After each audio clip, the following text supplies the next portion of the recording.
Welcome to the How to Play Battletech Advanced Tactics series, Commander. This video is intended to be a definitive guide on how to get the most out of the physical attack phase in Classic Battletech. In order to bring you the best information available on YouTube, I interviewed players who consistently find success in online global tournaments and incorporated their strategies and tactics into this guide. If you're one of the few who make it to the end of this video, you'll be well on your way to mastering Classic Battletech. Let's get started. Okay, so physical attacks. Let's go over physical attacks and what you need to know in order to be successful in Classic Battletech. So physical attacks can be considered as an extension of the weapons phase. It's sort of similar in the way you think about doing damage and like piercing and critting and all that, but you use a different set of tactics in order to be successful here, okay? Okay, the first thing you want to know is that the kick should be considered your main attack. I know that sounds a little weird coming from other games where like your swords and stuff or your punches are your main attack. Not so in Classic Battletech. The kick is now your main attack in Classic Battletech, okay? Why? It's a massive piercing attack. It's based on your weight, and you do a huge amount of damage to a single. So you're doing 1 damage per 5 tons that you weigh, which can really start to stack up. It's very easy to hit. You get a -2 modifier to hit. So yeah, it's hitting kind of like a pulse laser. If you're familiar with the later eras of Battletech, easier to hit than a lot more of the physical, other physical attacks. And you put a pilot check on your opponent, which is a small percentage chance. Under normal conditions, it's like about 17 if you're hitting a regular pilot with no other modifiers. But it kind of stacks up, right? It's a little bonus there that you don't normally get. As a negative, you give up your leg attacks, which is very, very rare. I think only like one of the Wasp variants and this Crusader really have legs that I know, leg attacks that I know. So it's not really relevant to a lot of mechs. And you can potentially fall, which it's possible, but you have to miss your attack first. So ultimately, the risk seems to be relatively limited, right? It's usually worth getting these benefits for these potential negatives. Okay, we're gonna go through a list of extremely effective tactics for the kick now, before we move on to the other physical attacks and what you use them for, okay? So the first tactic is relevant for light hunter mechs. Here we have a Stinger who's going to be our victim today. A single kick to a light mech from a light hunter will devastate the leg and take the mech out. And as we know, the lights need their legs to survive, right? That's their main method of defending themselves. So the Phoenix Hawk here will kick for 9 points of damage. The Shadowhawk, Griffin, Wolverine, and Dervish will be kicking for 11. And if you land with one of these, a lot of the times you'll completely open the leg and crit out, or sometimes you're just going to blow the leg off entirely, right? So here's our Stinger here. Bang, our Phoenix Hawk kicks it for 9 points of damage, and you pop the leg right off, right? So instantly, if you hit a melee attack or you hit a kick from the Phoenix Hawk onto the Stinger, it will instantly go down. Again, here with the Locust, another very popular mech. This one's a little bit more protected. Bang, the Phoenix Hawk kicks it. Yeah, this Locust is in really big trouble. With the Shadowhawk, Griffin, Wolverine, or Dervish, you put it down to 1 HP. The Phoenix Hawk puts it down to 3. So any kind of follow-up medium laser, which is relatively likely. I guess medium lasers are fairly common in Secession Wars, or with the Shadowhawk, Griffin, Wolverine, or Dervish, hitting it with a single SRM will pop the leg off, and it's pretty much done. Okay.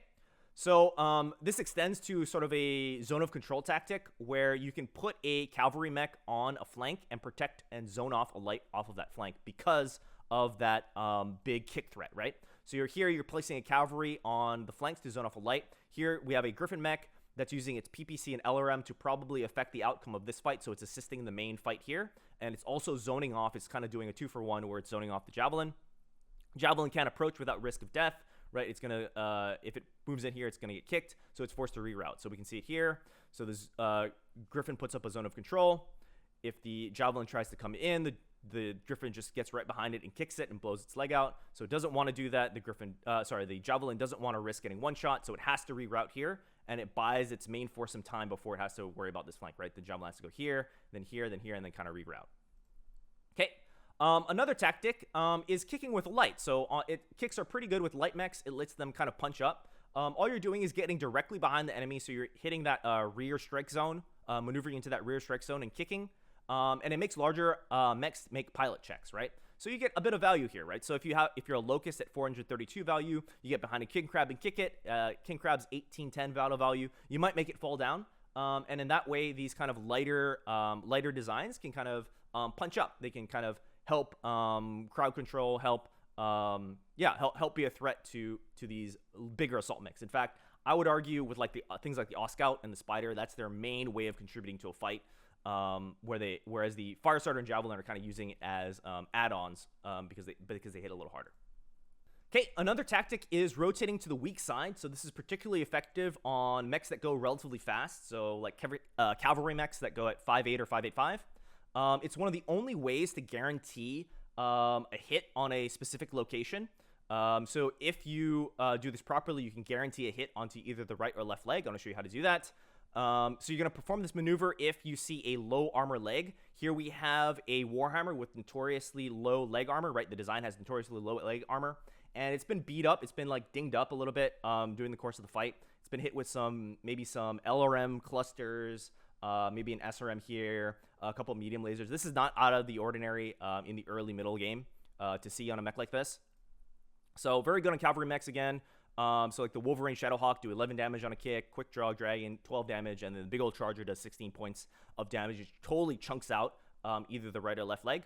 So what are you going to do? Instead of moving to this rear strike zone where it's 50-50 right leg, left leg, you're just going to see where the opponent is weak on the leg and then rotate it that side. So here the Wolverine moves into the right side strike zone or right side hit zone, and then it kicks the Warhammer here. If it hits, it's guaranteed to hit the right leg that's already been weakened. Bang, you blow out its leg armor and start taking structure damage.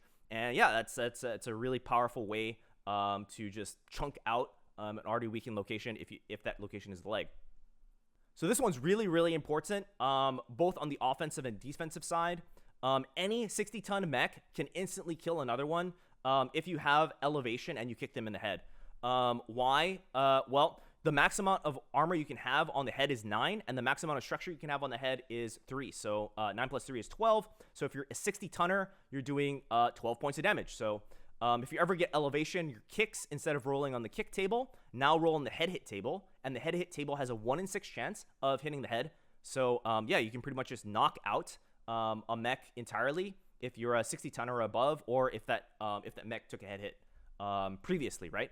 So it's a huge mistake to let your opponent get elevation on you and be in melee. And likewise, if you ever see that on an opponent, like if you're ever able to get elevation and kick them in the head, you should definitely do so because it can be pretty decisive, right? 1 in 6 chance if you hit of blowing their head out. All right, so the secondary attack is the punch, which I know again sounds really weird, but punches should be your secondary attack. When do you use this? If the mech will die from another head hit. So like, let's say it took a PPC shot to the head, or it took a medium laser shot to the head, and you calculate that another head hit will take it out. That's when you kind of want to start punching or considering punching instead of kicking. If the mech has an exposed ammunition or weapon location, so let's say the Hunchback's like side torso is open, right? It's either that 100% chance of an ammo explosion, or it's if you punch it and you crit the AC-20, you take its main weapon offline. So that's when you kind of want to consider punching. Or if the pilot is very injured, you might want to consider punching, okay? As a drawback, you can give up arm weapons, which is a lot more common than leg weapons. Yeah. Okay, so one comment I got as well was why I didn't consider consciousness checks in the last weapons video, and I'm going to go over why here. So I don't consider consciousness checks to be a very relevant way to attack because the chance that the pilot will go to sleep or go unconscious is very low in these opening, in these first couple of HP, in these first couple of hits. So if one hit's taken, right, there's a 97% chance that the pilot will remain conscious. So it's not a very reliable way to take someone out. It only becomes really a problem once you're at like 3 HP and you kind of going forward, right? So at 3, it's almost a coin flip, a little worse. And then 4 and 5 damage is definitely like worth it. But to get there, you have to get through those 3 HPs first. So that's why I don't consider making pilots take consciousness checks or designing around consciousness checks to be really, really relevant. Okay, so then all other melee attacks should be considered situational. We're not going to go through every single one in detail. If you do, if you do want that kind of thing, I would invite you to, look over your textbook, look over the rule book. I'm going to go over very quickly. So the charge, you do a lot of damage if you do hit it, massive damage based on your movement and your tonnage. It's a crit weapon because it does damage in clusters of 5. You want to use it if you're going to push an enemy mech off the cliff or off the board, or if the two enemy mechs are kind of stacked up right next to each other and you get a proper angle off, you can domino them, which is kind of nice. As a drawback, pretty big drawback, you don't get to shoot at all, so you give up your entire shooting phase. Death from above, really more of a meme or a glory attack. You can hit the head, I guess, and it can be considered a kind of a crit attack, but the drawback is you don't get shooting as well. Very, very risky. You can get shot out of the air as you're jumping, and you can fall. There's a very high chance you're gonna fall. So even though Death from Above sounds really cool, really more of a meme attack in classic BattleTech. Okay. Couple other ones. The club can be considered a piercing attack. Its drawback is it's very, very slow. You have to like spend a turn picking up a tree or picking up an arm to beat your opponent with, and you give up your arm shooting. The push is similar to the charge where you're pushing someone off the cliff or off the board. Negative, again, no arm shooting, okay?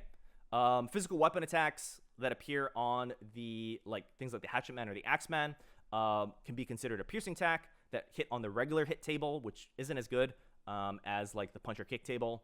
And it can take a really big negative to hit, so a +4 if it wants to roll on that punch or kick table, okay? All right, so that's about it for the physical attack phase in terms of what you need to know or what's effective. The lecture notes are on the Discord, and I will see you next video. Yeah, we ran out of patience. Boil up with the cold hard hatred. I can feel the vibe.